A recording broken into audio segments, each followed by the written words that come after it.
अध्याय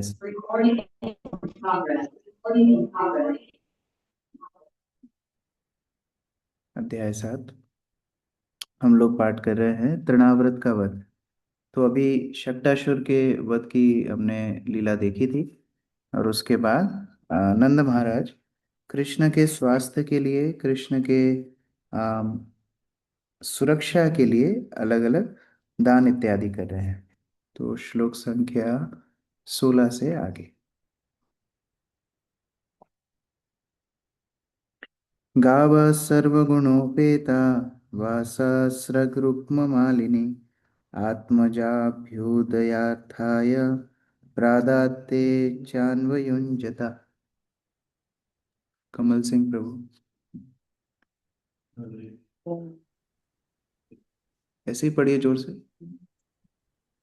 नंद महाराज ने अपने पुत्र के धन वैभव हेतु ब्राह्मणों को गायें दान में दी, जो वस्त्रों, फूलमालाओं तथा सोने के हारों से सजाई गई थी। ये गायें जो प्रचुर दूध देने वाली थी, ब्राह्मणों को दान में दी गई थी और ब्राह्मणों ने उन्हें स्वीकार किया। बदले में उन्होंने समूचे परिवार को तथा विशेष रूप से भगवान श्री कृष्ण को आशीर्वाद दिया। हरे कृष्ण प्रभु। नंद महाराज ने पहले ब्राह्मणों को भव्य दावत दी और तब सुनहरे हारों, वस्त्रों और फूल की मालाओं से सजी उत्तम कोटि की गायें दान में दी। तो जब किसी को हम भेंट देते हैं तो वो देखना चाहिए वो भेंट भी काम की है कि नहीं। कई बार हमारे घर में एक अलमारी होती है जिसमें हम वो सामान रखते जाते हैं जो हमारे काम का नहीं होता है ना। जैसे कोई कप सेट आता है, वो रख देते हैं फॉरवर्ड करने के लिए। सोन पापड़ी का डब्बा तो बहुत फेमस है इंडिया में। तो उसके हिसाब से हम लोग ऐसी चीजें दूसरों को भेंट देते हैं जो हमारे काम में नहीं लगती, वास्तव में वो उसके हृदय को भी स्पर्श नहीं करती। यहाँ पर कौन सी गाय दान की है? जो प्रचुर दूध देने वाली थी, ऐसी गाय ब्राह्मणों को उन्होंने दान दी। और ब्राह्मणों प्रसन्न होकर कृष्ण को आशीर्वाद दिया। कई बार ऐसा भी होता है, जैसे याद है जगन्नाथपुरी से एक फैमिली आई थी। तो उन्होंने भावुकता में जगन्नाथ बलदेव सुभद्रा की डीटीज खरीद ली। तो घर आके उनको समझ में आया कि वो सेवा नहीं कर पाएंगे। तो उन्होंने दूसरी डिवोटी फैमिली को पास गए, उन्होंने बोला देखो आपके लिए हम कितना अच्छा गिफ्ट लेके आए, उनके पास दे करके आ गए। तो अभी उनके लिए समस्या हो गई। देखो वो तो क्या सोच रहे हैं, जगन्नाथ खुद आए हैं, हमको सेवा करना चाहिए, वो अच्छी भाव है। लेकिन जिसने गिफ्ट दी उसका क्या भाव था? मेरा सिर से बर्डन उतर गया। तो गिफ्ट भी देना है तो कैसे देना चाहिए, नंद महाराज से सीखना है। जो वस्तु, हमको गुरु महाराज बोलते थे, जो वस्तु हमको सबसे ज्यादा प्रिय है वो हमको दूसरों को देना चाहिए। इसलिए भक्त लोग प्रचार करते हैं कि उनको कृष्ण सबसे ज्यादा प्रिय है, वो दूसरों के साथ बांटते हैं। विप्रा मंत्र विदो युक्तस्तैर्या प्रोक्तस्तथा शिशा ता निष्फला भविष्यन्ति न कदाचित् अभिस्फुटम्। अक्रूर प्रभु।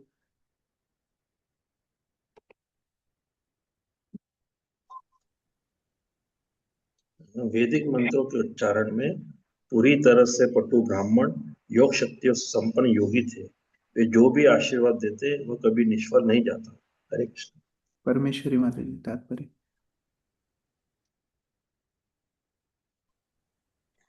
ब्रह्मी गुणों से युक्त ब्राह्मण सदा योग शक्ति संपन्न योगी होते हैं। उनके शब्द व्यर्थ नहीं जाते। समाज के अन्य सदस्यों के साथ अपने प्रत्येक व्यवहार में ब्राह्मण निश्चित रूप से विश्वसनीय होते हैं। किंतु इस युग में ध्यान रखना चाहिए कि ब्राह्मण अपनी योग्यताओं के विषय में अनिश्चित है। याज्ञिक ब्राह्मणों के ना होने से सारे यज्ञ वर्जित है। इस युग में एकमात्र संकीर्तन यज्ञ की संस्तुति की गई है। यज्ञ ही संकीर्तन प्राय यजंती ही सुमेधसा। भागवत 11:5-32। यज्ञ विष्णु को तुष्ट करने के निमित्त किया जाता है। यज्ञार्थ अर्थात कर्मणो अन्यत्र लोकयम कर्म बंधना।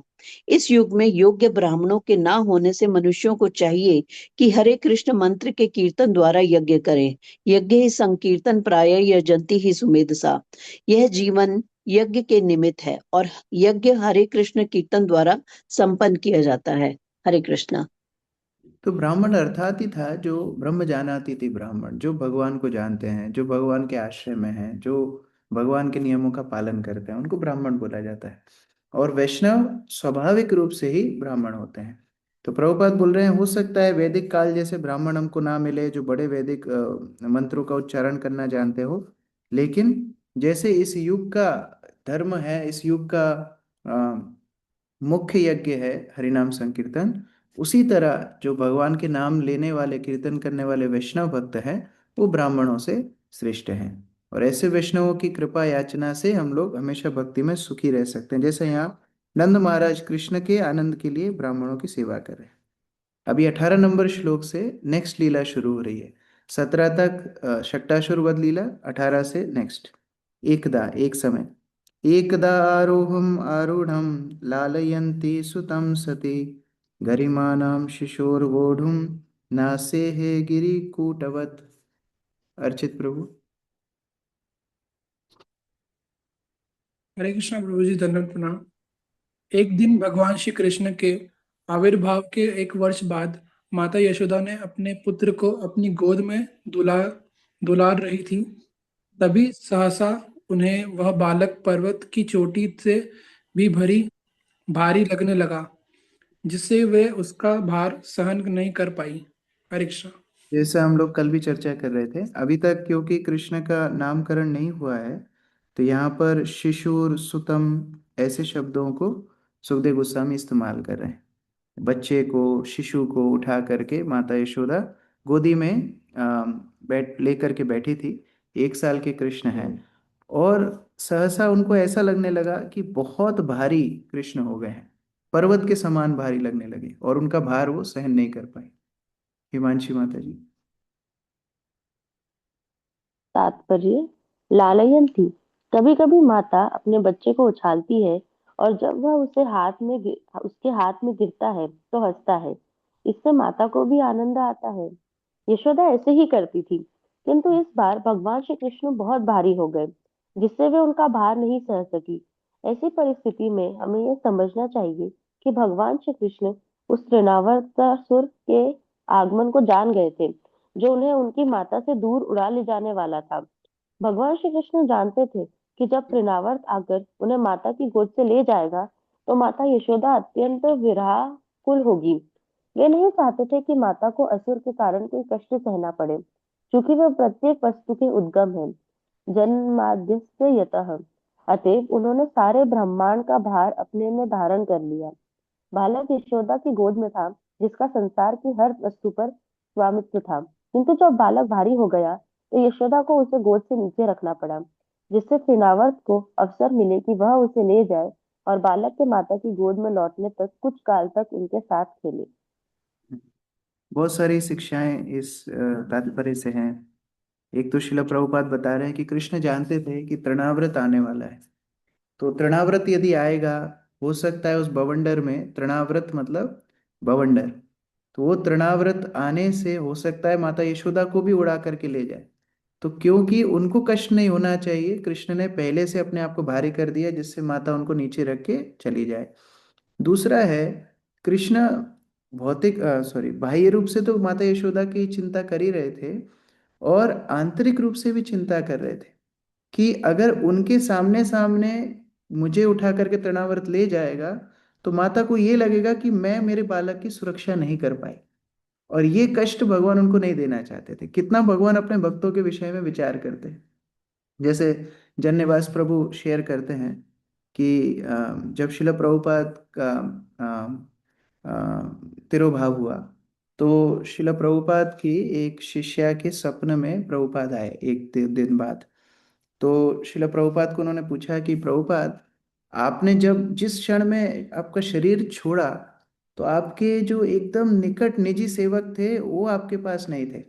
एक्चुअली उसी क्षण, 1-2 क्षण के लिए उनके निजी सेवक थोड़ा उनके दूर गए थे कोई चर्चा करने के लिए, उसी समय प्रभुपाद ने शरीर छोड़ दिया। तो माता जी ने पूछा कि आपके निजी सेवक आपके पास नहीं थे जब आपने शरीर छोड़ा, तो आपने ऐसे शरीर क्यों छोड़ा? प्रभुपाद से सपनों में माता जी ने पूछा। तो प्रभुपाद बोलते हैं, ये मेरे निजी सेवक मुझे इतना प्रेम करते थे, उनके सामने मैं अपना शरीर छोड़ता उनको बहुत कष्ट पड़ता है, इसलिए वो जैसे ही दूर गए मैंने शरीर छोड़ दिया। तो कितना चिंता गुरु और कृष्ण करते हैं कि किसी भी भक्त को जरा सा भी कष्ट नहीं होना चाहिए। वो ये नहीं सहन कर पाती माता यशोदा मेरी गोदी से लेकर के चला गया। एक बार तो घटना ऑलरेडी हो चुकी थी कि माता यशोदा ने ही पूतना को कृष्ण को स्फूर्त किया था, और पूतना कृष्ण को लेकर के चली गई थी। अभी दोबारा से अगर ऐसी बात हो जाती, माता यशोदा को बहुत ग्लानि होती। इसलिए कृष्ण अपने आप को भारी करते हैं। और भी आचार्य लोग इसमें बहुत शिक्षाएं देते हैं। एक और बात बताते हैं कि जब माता यशोदा की गोदी में कृष्ण बहुत भारी हो गए, तो उन्होंने सबको बुला बुला करके बताया नहीं कि देखो देखो कृष्ण बहुत भारी लग रहा है, मेरी मदद करो। आगे अगले श्लोक में बताएंगे किसको बताया, लेकिन इस श्लोक में बता रहे हैं कि सहसा सबको नहीं बताया। तो इसमें आचार्य लोग दो बात बोलते हैं।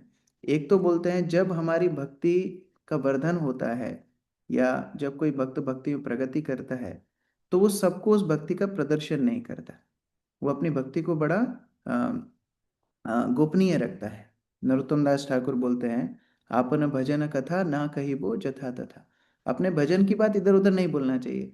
तो ये बात सुन के भी एक भक्त ने मैसेज किया था, वो यूथ प्रीचिंग कर रहे हैं, तो उन्होंने ये पॉइंट अपनी क्लास में बोला होगा, तो बच्चों ने उस दिन से साधना कार्ड भेजना बंद कर दिया। बोला अपने भजन की बात इधर उधर नहीं बताना चाहिए। तो किसको बताना चाहिए, वो अगले श्लोक में बताया। भूमौ निधाय तं गोपी विस्मिता भारपीडिता महापुरुषम् आदध्यौ जगताम् आशकर्मसु। मानसी राधा माता जी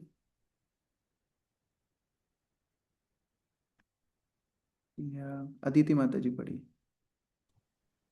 बालक को संपूर्ण ब्रह्मांड के बराबर भारी अनुभव करते हुए, अतएव यह सोचते हुए कि बालक को कोई दूसरा भूत प्रेत या असुर सता रहा है, चकित माता यशोदा ने बालक को जमीन पर रख दिया और नारायण का चिंतन करने लगी।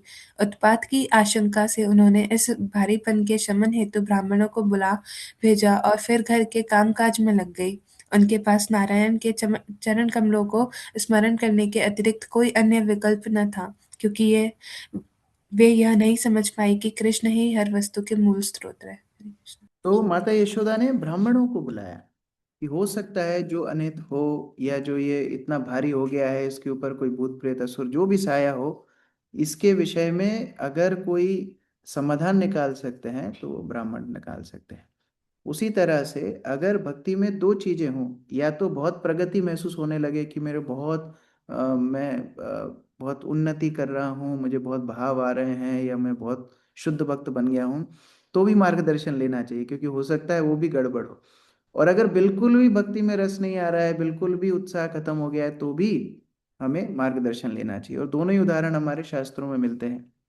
चैतन्य चरितामृत में जहाँ सनातन गोस्वामी श्री चैतन्य महाप्रभु के पास जाकर के बोलते हैं कि महाप्रभु, लोग मुझे पंडित बुलाते हैं और मेरा अहंकार है कि मैं अपने आप को पंडित मानता हूँ, तो मेरी आध्यात्मिक उन्नति कैसे होगी अगर मुझे यही नहीं पता होगा कि मैं कौन हूँ। यहाँ दूसरे तरफ चैतन्य महाप्रभु स्वयं भी ईश्वरपुरी को पूछते हैं। जब वो हरे कृष्ण महामंत्र का जप करते हैं, तो जप करते से ही उनको रोना आता है, उनको भाव आता है, उनको रोमांच आता है। तो वो जाकर के ईश्वरपुरी को पूछते हैं कि ये कौन सा मंत्र आपने दिया, ये मंत्र का जप करने से तो मैं पागल जैसा हो रहा हूँ, क्या मैं सही तरह से अपना जप कर रहा हूँ कि नहीं। तो ईश्वरपुरी पुष्टि करते हैं, हाँ, हरे कृष्ण महामंत्र का स्वभाव ही यही है कि अगर कोई इसको जप करता है तो उसका कृष्ण के प्रति प्रेम जागृत हो जाता है। तो इस प्रकार से मार्गदर्शन सही स्थान पे लेना, अपने भजन की बात सही स्थान पे बताना, वो गलत नहीं है, लेकिन यथा तथा हर कहीं पर उसका प्रचार करना, ये गलत है। तात्पर्य अर्चना माता जी। माता यशोदा यह नहीं समझ पाई कि भगवान श्री कृष्ण सभी वस्तुओं में से सबसे भारी हैं और वे सबके भीतर निवास करते हैं। मत स्थानी सर्वभूतानि, जैसा कि श्रीमद् भगवद गीता में पुष्टि की गई है, मया तत्मेदं सर्वम जगत व्यक्त मूर्तिना।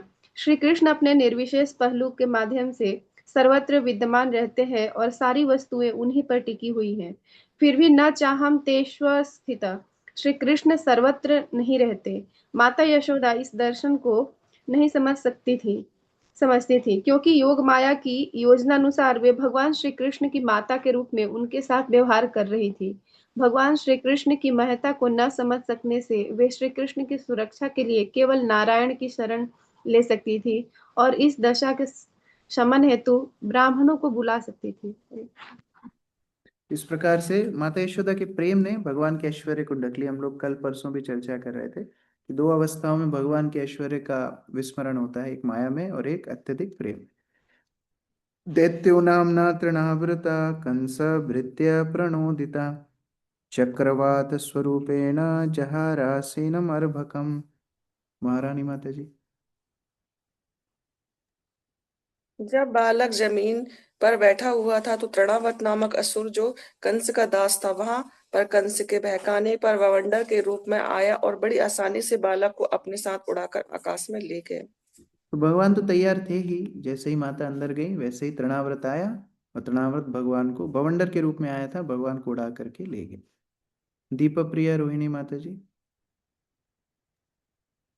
कृष्ण का भारीपन माता के लिए असहाय था, किंतु जब तृणावर्तासुर आया तो वह उन्हें तुरंत उड़ा ले गया। यह कृष्ण की अचिंत्य शक्ति का दूसरा प्रदर्शन था। जब तृणावर्त आया तो कृष्ण तिनके से भी अधिक हल्के हो गए, जिसमें वह उन्हें उड़ा ले जा सके। यह उनका आनंद चिन्मय रस था।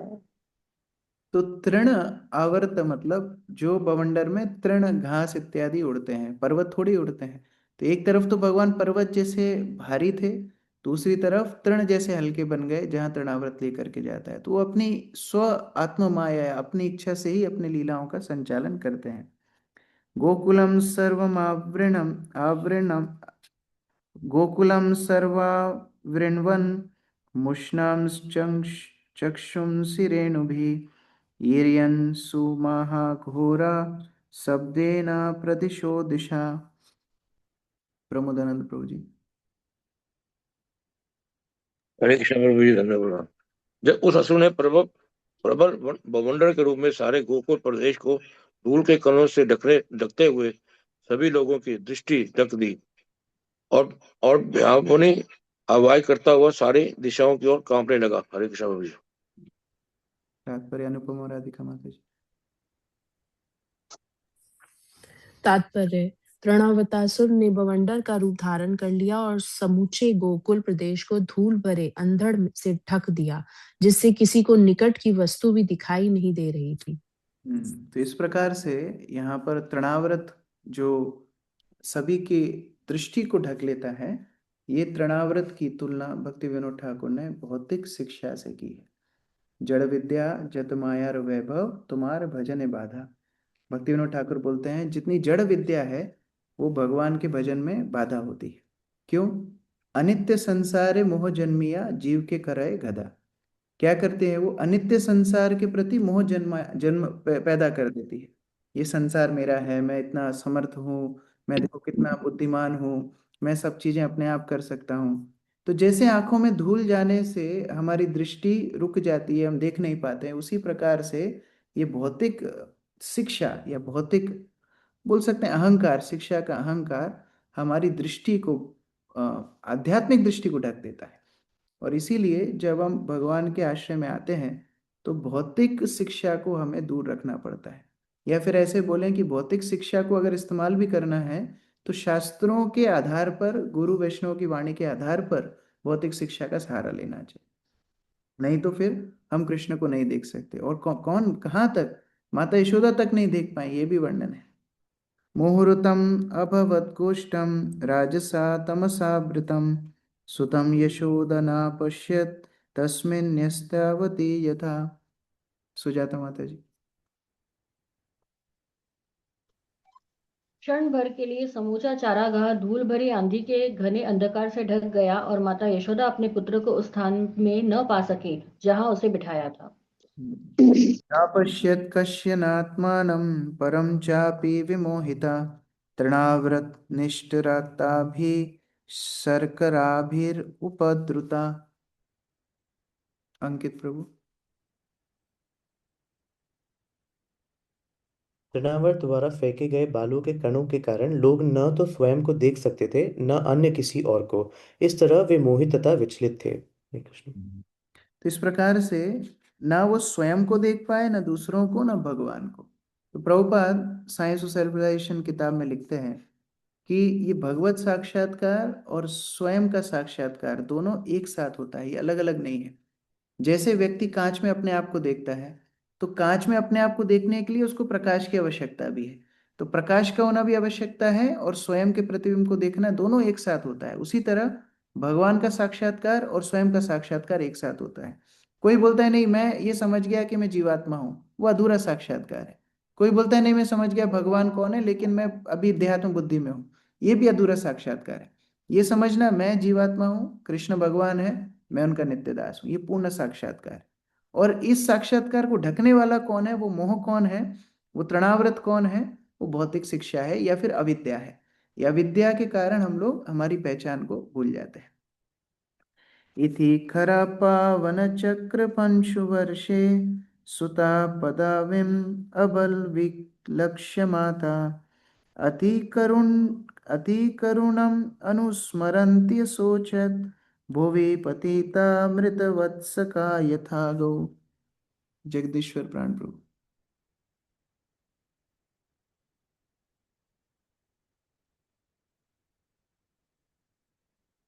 तो अपने पुत्र का कोई पता लगा सकी नहीं कोई कारण समझ पाई। वे जमीन पर इस तरह गिर पड़ी मानो किसी गाय ने अपना बछड़ा खो दिया हो, और वे अत्यंत करुणा भाव से विलाप करने लगी।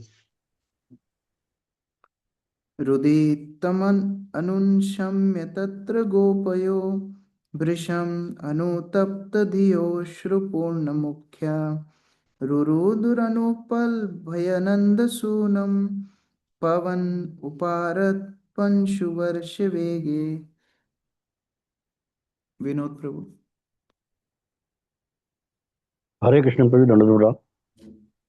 जब आंधी तथा बवंडर का वेग घट गया तो यशोदा का करुण क्रंदन सुनकर उनकी सखियां अन्य गोपियों उनके पास आईं, किंतु वे भी भगवान श्री कृष्ण को वहां न देखकर अत्यंत उद्विग्न हो गई और आंखों में आंसू भरकर माता यशोदा के साथ वे भी रोने लगी। हरे कृष्ण। तात्पर्य आरती माता जी। भगवान श्री कृष्ण के प्रति गोपियों की अनुरक्ति विलक्षण तथा दिव्य है। गोपियों के सारे कार्यकलापों के केंद्र भगवान श्री कृष्ण थे। श्री कृष्ण के रहने पर वे सुखी रहती थी, किंतु उनके पास न होने पर वे दुखी थी। इस तरह जब माता यशोदा भगवान श्री कृष्ण के जाने से विलाप कर रही थी तो अन्य स्त्रियां भी रोने लगी। यहाँ पर देख रहे हैं कि तृणाव्रत आया, उस समय पर वो कुछ देख नहीं पा रही हैं, कुछ समझ नहीं पा रही हैं, तब उतना दुख नहीं हुआ। जब तृणाव्रत चला गया, अब सब कुछ शांत है, सब कुछ स्थिर हो गया है, तब दुखी हो गई, क्योंकि कृष्ण वहां पर नहीं है। प्रभुपाद बोल रहे हैं कि कृष्ण के रहने पर वो सुखी रहती थी, किंतु उनके पास ना होने पर वो दुखी रहती थी। मतलब कृष्ण जीवन में है तो भक्त खुश है, कृष्ण नहीं है तो वो दुखी है। ये भक्त का लक्षण है। हो सकता है भक्ति जीवन में आने के पहले सुबह नहीं उठना पड़ता, जप नहीं करना पड़ता, दूसरों के ताने नहीं सुनने पड़ते, बहुत कुछ सुविधाएं हैं, घर में रहो, मस्त रहो, कोई टेंशन नहीं, स्ट्रेस नहीं। लेकिन अभी परिवार दिक्कत देता है, दोस्त दिक्कत देते हैं, फिर मंदिर आते हैं, वहां भी सुनना पड़ता है, बहुत कुछ सहन करना पड़ता है। क्यों? कृष्ण चाहिए। तो जिसको कृष्ण चाहिए उसको कृष्ण में ही संतुष्टि देखनी होगी, और किसी वस्तु में संतुष्टि नहीं देखनी होगी।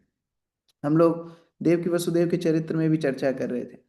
देवकी वसुदेव का जीवन कितना अच्छा चल रहा था, उनकी शादी हुई, कंस ने इतना सारा उनको भेंट दी, स्वयं लेकर के जा रहा था। फिर कृष्ण अभी तो आए नहीं, उनके आने का केवल सूचना आने से वो कारागृह में चले गए, वो बंदी हो गए। यहाँ ब्रज में सब कितना अच्छा चल रहा था, वहां पर बढ़िया झरने थे, नदी थी, गाय थी, माखन है, दही है, सब कुछ है, बढ़िया सब जीवन चल रहा था। अभी जब से कृष्ण आए, पूतना आ गई, तृणाव्रत आ गए, एक एक अध्याय में दो दो डालने पड़ रहे हैं सुखदेव गोस्वामी। फिर अभी ये सक्टासुर आ गया, कौन कौन आ गए। और इधर भी आगे सुखदेव गोस्वामी बताते हैं कि ये केवल एक संकेतात्मक वर्णन चल रहा है कि ठीक है, एक आया, एक साल बाद ही आया, लेकिन ऐसा नहीं एक साल तक कुछ हुआ नहीं था। रोज 2 से 3 असुर कंस बेचता था, और ये सबको ब्रजवासियों को सहन करना पड़ता था। कृष्ण के ऊपर आक्रमण हो रहा है मतलब ब्रज पे आक्रमण हो रहा है, और उस सब ब्रजवासियों को सहन करना पड़ता था। लेकिन उनकी प्रसन्नता थी, कृष्ण हमारे साथ में। और जैसे ही कृष्ण नहीं दिखे, तृणावत लेकर के उड़ गया, वो सब दुखी हो गए। तो हमेशा ये भक्तों को ध्यान रखना चाहिए कि अभी भक्ति का आभास होने से इतना आनंद भक्त को आता है कि ठीक है, थोड़ा बहुत भी अनुभव हो जाता है भक्ति में, उसको इतना आनंद आने लगता है। तो अगर कोई शुद्ध स्तर पे चला जाए, सचमुच कृष्ण चेतना में एकदम डूब जाए, तो उसको कितना आनंद आता होगा। जैसे यहाँ पर गोपियों को और कोई विचार नहीं है, केवल एक विचार है, कृष्ण साथ में है कि नहीं। और दूसरा भी एक बहुत महत्वपूर्ण यहाँ पर शिक्षा है, जब माता यशोदा रोने लगी, बाकी सारी गोपियां भी रोने लगी। उनका संबंध, भक्तों के बीच का संबंध इतना मधुर है कि एक भक्त को कष्ट में देख के बाकी भक्त अपने आप दुखी हो जा रहे हैं। हम लोग चेतन लीला में भी देखते हैं महाप्रभु एक बार जगन्नाथपुरी के मंदिर में कीर्तन कर रहे थे। तो जब कीर्तन कर रहे थे तो नृत्य कर रहे थे सब भक्तों के साथ, और जगन्नाथ के मंदिर में परिक्रमा करते करते वो नृत्य कर रहे थे। तो जो लोग जगन्नाथपुरी मंदिर गए हैं उन्होंने देखा है, अंदर बहुत बड़ा परिक्रमा पथ है।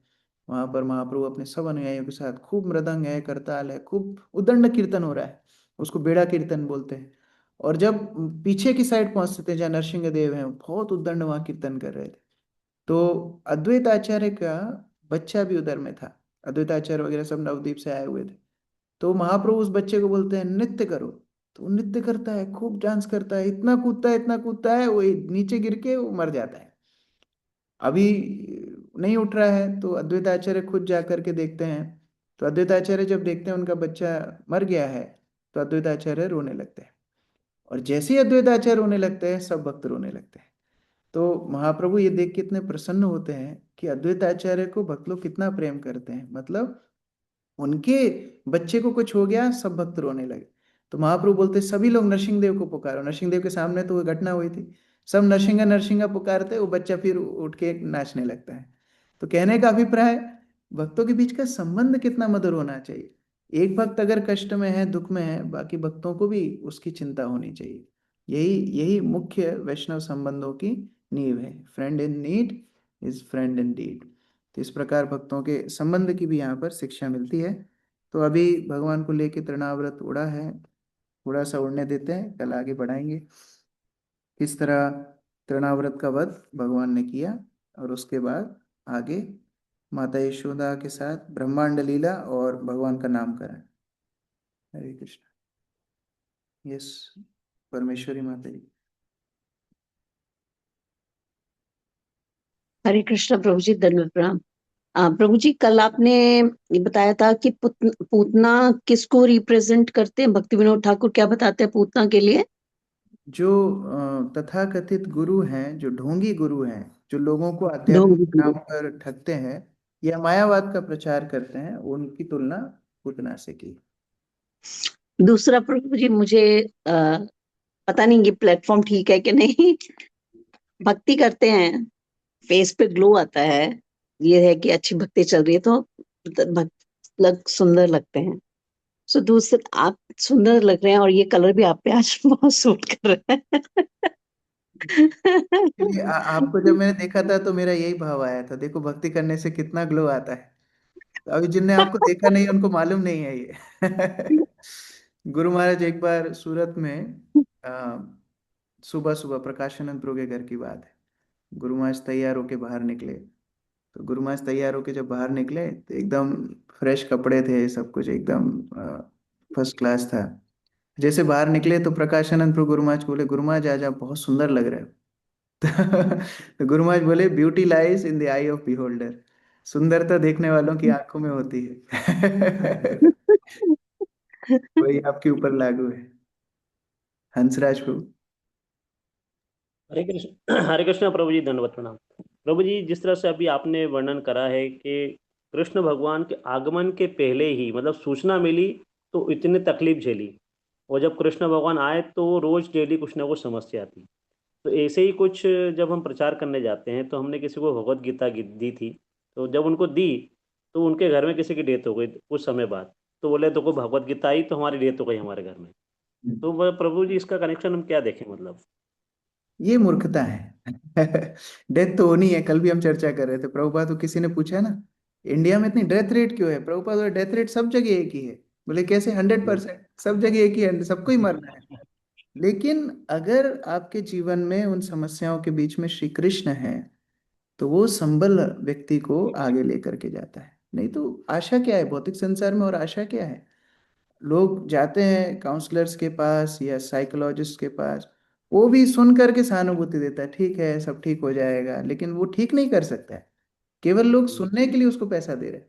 ठीक है, कम से कम कुछ मेंटल सपोर्ट मिल रहा है, लेकिन वास्तव में आश्रय कौन देगा? कल ही किसी ने मुझे क्लिप भेजी थी, शायद व्यासदेव प्रभु ने, किसने भेजी थी, तो गौर गोपाल प्रभु बता रहे थे कि ऐसा कोई ताला नहीं है जिसकी चाबी नहीं है। कोई ताला बनाने वाला ऐसा ताला क्यों बनाएगा जिसकी चाबी नहीं है?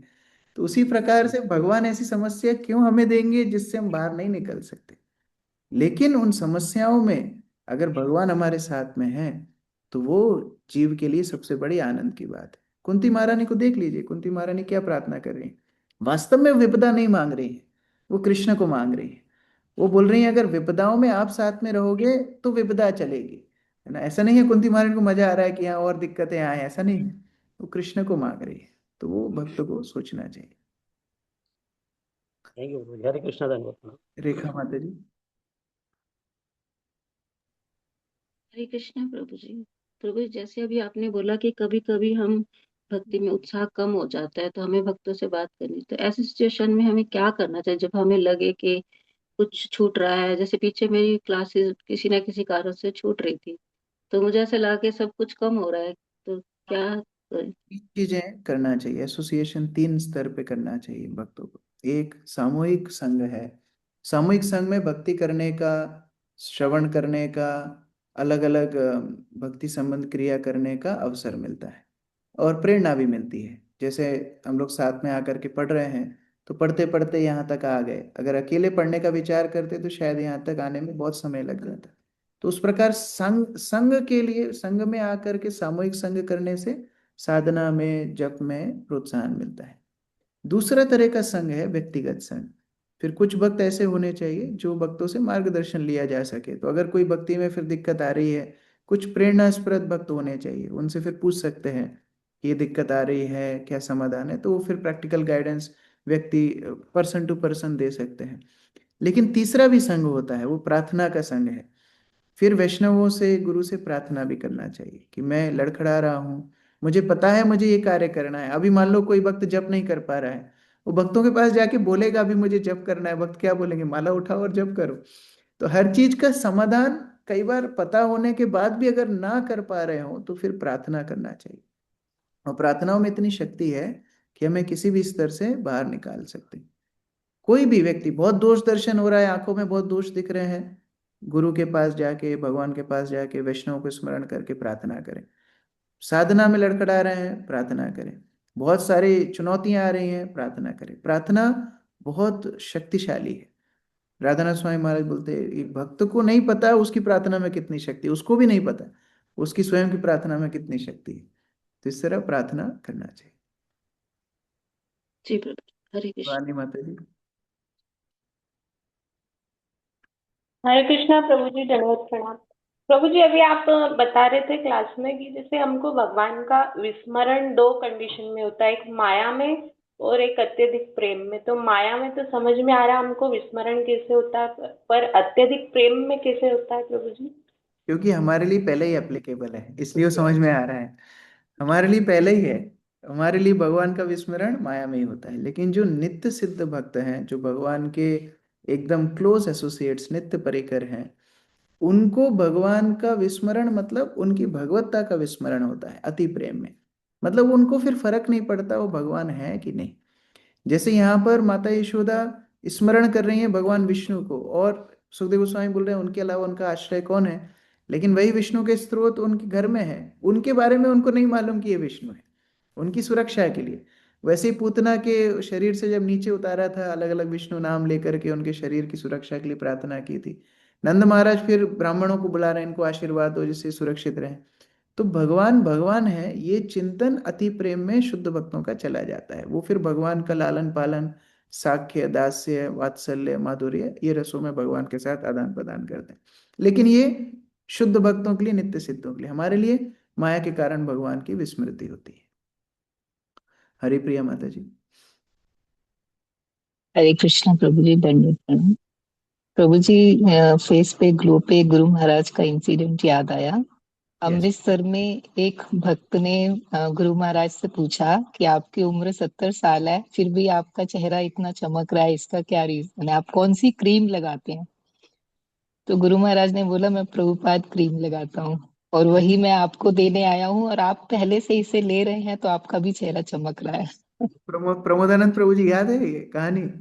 ये मेरे को याद नहीं है, मेरे को ये अच्छा, याद नहीं है। आपसे कैसे मिस हो गई? जाना भाई, हो सकता है किसी एक्सेस में बात हुई हो तो ये मेरे को याद है। जो माता जी ने गुरु माई का ना जो किया ना, नींबू के साथ उनकी उतारे थी, ये सब याद है।